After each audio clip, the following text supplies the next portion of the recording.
So today in class we talked about visual hierarchy and how it's really important and it leads the viewer's eyes from the most important information to the least important information. And as a designer, sometimes you have a lot of things you have to include in a layout and you have to make the decision about what's going to be standing out versus what should kind of be in the background. So the first thing we want you to do for today is access the Gravit file we shared with you. It should look like this when you open it. It has a very ugly design on the left and some instructions on the top and a blank space for you to work on the right. Please make sure you save this to your cloud as a backup. This is a time-consuming assignment, so you don't want to do hours of work and then realize you lost your work, okay? So put your name at the end or the beginning of the file, hit save. We're going to switch gears for 1 second, and what we would like you to do is go to the shared Google Slides that we usually share with you. And today you're going to find your own slide, put your name, and there's just 2 questions, kind of having you think about visual hierarchy, and you're going to answer both of them. The first one, you're going to grab this little check mark and put it on why you use visual hierarchy. The second question, you're going to just drag the arrow onto where you look first on this little layout here. Once you're done with that, you're going to go back to your Gravit design and you're going to really start thinking about your task. And your task is to redesign this very ugly flyer. This flyer has a lot of information on it, and so it is up to you to figure out what's the most important information, as well as how to lay this out in a much more visually appealing way. You're going to lay out your work here. Now here are some must-haves. You have to include all the wording. You cannot omit or change anything. You must also have a clear visual hierarchy, meaning there are obviously things that are more important than less important in this document, and a clear color scheme. You do not have to use a color scheme from the original. You can kind of get your own color scheme, something that looks visually appealing.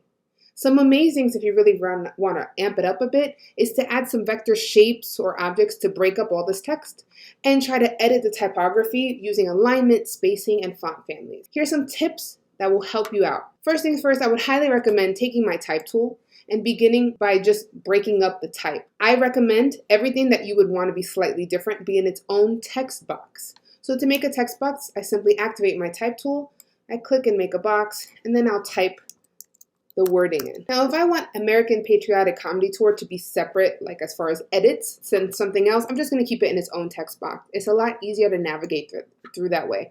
It might seem daunting, but what you don't want is this in one big text box and then try to edit them individually. It can get a little messy.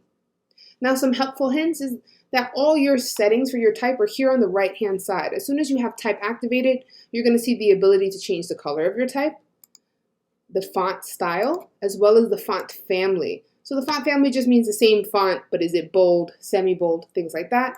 The size of your font, as well as is it like bolded that way. These are called faux bolds, but it's still bold. Italicized, underlined, strike through, right? Alignment means is it left aligned, center aligned to the box, or right aligned. You have some options there. You can choose if it's centered to your entire text box in the middle, push down to the bottom, or push all the way to the top.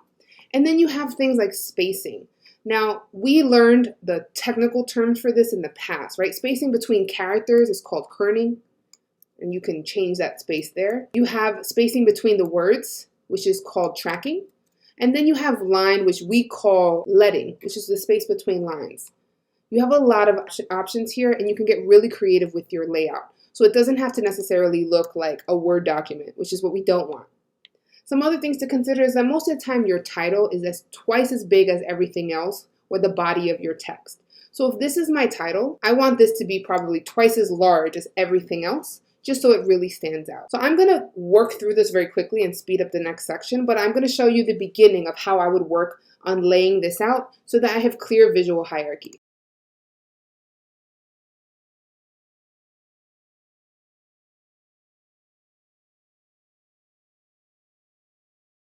So I'm not done here, but I wanted you to see some of the things I kept in mind as I started putting this together.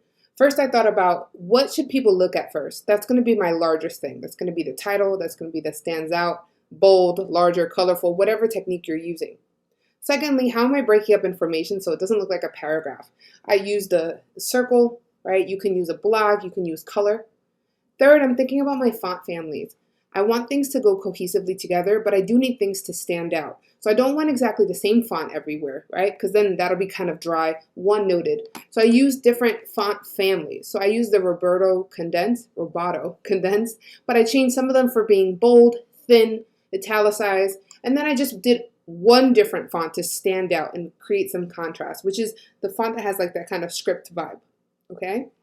I'm starting to think about how much space should be, and you'll see that I move things quite a bit. This is not going to be my final design. I'm going to go back. I'm going to clean things up a whole bunch of times, change things of the size. I'm going to change the color eventually, but I'm really thinking about hierarchy. Every time I put something down, is it supposed to be the thing that stands out the most, or is it just information that people should have afterwards, right? After the fact.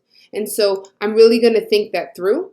And eventually, I do color last. I really work on layout first, but if you're a person who you need color first, think about how you break this up based on color. Save often. Mr. Tran and I are going to ask for a few check-ins about 15 minutes into your work just to see where you're at and how you're doing. There is no one solution for this. It's really going to be dependent on where you think the information should be the focal point, but you do want to always keep in mind your visual hierarchy as you design this. Good luck, be patient, and use type well. And when you're done, export this as a JPEG.